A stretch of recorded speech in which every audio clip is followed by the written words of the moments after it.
Unraveling the Mystery. Reporting, had better, in English.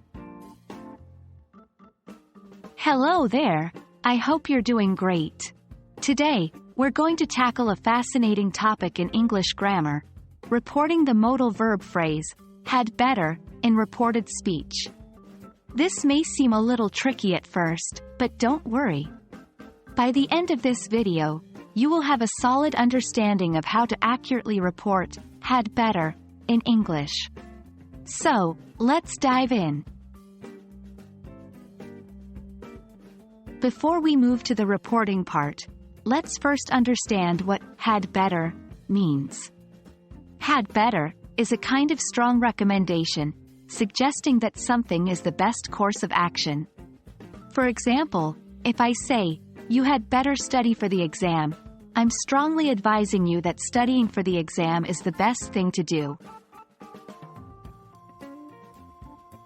Now, when it comes to reported speech, we generally change the tense of the original words to reflect that we're reporting what was said in the past.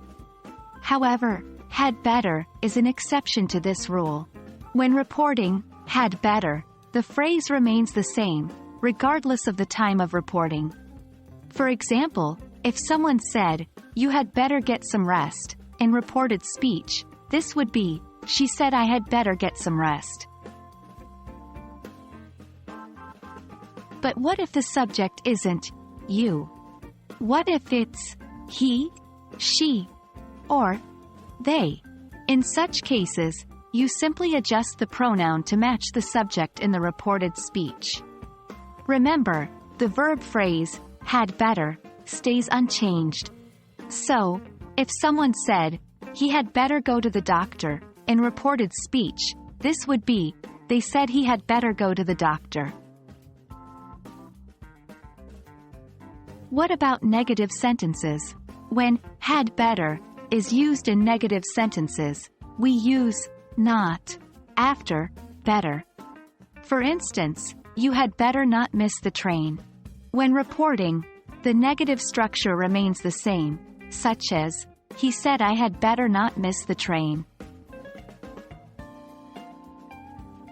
That wraps up our discussion on reporting, had better, in English.